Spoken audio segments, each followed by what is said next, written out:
Honing a budget. Preparing a budget is one thing, but honing it so that it is as accurate as possible, that's another. You can't predict the future 100%, but you can have a contingency and you can share the risk with other people. The good news is there are ways of minimizing the risks so that the difference between the budget and the reality doesn't compromise the quality of the project. Here are some top tips. Income. Firstly, work out the minimum that you need to cover the project.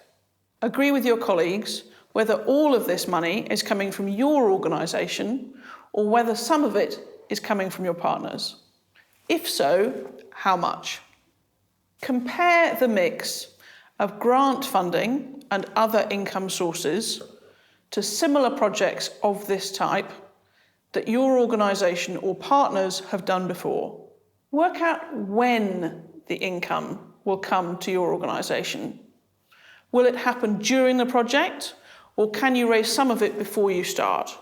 For example, if this is about grant funding, how much can you win before you start? If it's about ticket sales, what are the advance sales that you can make of those?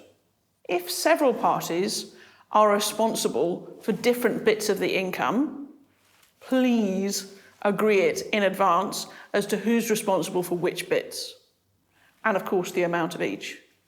Does each partner have a target for these income types, and how are you going to track their progress? Costs. Are there any costs that you need to incur before you win the project funding, the grant, the income? And if so, what happens with those? Will you pay somebody back later? Is it a fixed cost? So, for example, if someone is responsible for bringing in sponsorship, are they getting paid as a percentage of the funds raised or a fixed fee? When you're working with people outside of your organisation, for example, artists, then the way that you're going to agree that is you're going to negotiate the numbers of days, the day rate that you're willing to pay and that they're willing to accept, and it's worth putting this into a contract. When you've got costs like travel, accommodation, meals, etc., you might also want to agree either a fixed amount that covers all of those, or a maximum that you'll pay for one night's hotel stay, or that you'll only pay for economy class flights. So again, set it in advance so that people know what the rules are. What you're looking for here is to reduce the unexpected. So when you're working with partners, again, you want to divide up the costs and agree who is responsible for which ones and where the liabilities lie. Again, where possible, I would put this in writing.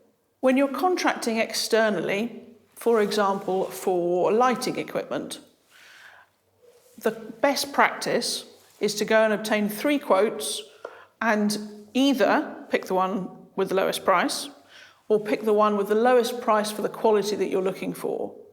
And the purpose of having 3 quotes is so that you can demonstrate that you've gone looking for the best answer. You know, I talked about hidden costs. Well, again, one for the checklist is to make sure that you've included those, the electricity, the phones, the stationery, etc. Last but not least, I recommend putting in a contingency figure, which is somewhere around 3 to 7% of the total project costs. Now, funders will vary as to what level of contingency they'll accept, so you might find that you have to give way a little, but nonetheless, it's worth having a budget for the unexpected. Budgeting when another organisation is involved. Not all projects are run by a single organisation. It's quite common for there to be a series of partners involved. In these circumstances, one thing you need to be really clear on is who is the lead organisation and how do their liabilities differ from the other partners. If individual partners are responsible for finding match funding, then this might be brought straight into the project of that one partner rather than into the overall project pot of money. Irrespective of how a project is cash flowed, you're going to need to agree the timetable of payments. This is particularly important when dealing with small organisations because their funding overall tends to be more fragile. So it can make a huge difference if payments are delayed. What are in-kind costs and how do you take account of them in a budget? You might hear colleagues talking about in-kind. So let's go over what these costs are and where you fit them into a budget. When goods or services are provided as in-kind, what it means is you're not going to hand over hard cash for them. But, equally, you need to find a way to account for them because it's a value and a contribution that's being made to the project. It's also quite often used as match for various grant funding types. So what types of things might be provided as in-kind? Here's a few examples. An organisation might be providing a room or spaces in which the project is happening. You might have volunteers who are giving their time, and that could be volunteers who are responsible for opening the doors and turning the lights on, or it could be your trustees. There might be things that are being lent to a project by a third-party supplier that, again, you want to recognise in the budget as a whole. How do you ascribe a value to this type of contribution?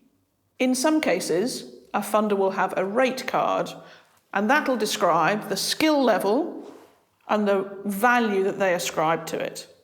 In other circumstances, then the best way of describing it is to say, well, what would you have paid for it if it had cost you cash? So the question that you're asking is there a role for in-kind contributions in this project or budget? And if so, how do you recognise those?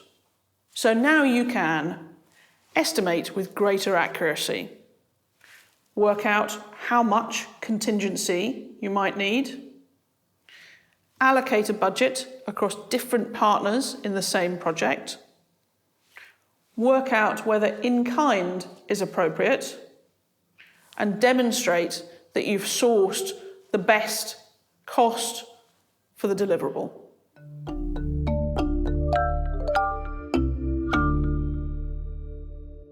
For each video, I've prepared a set of extra materials, reading lists, suggested articles to read. You'll find these below the video.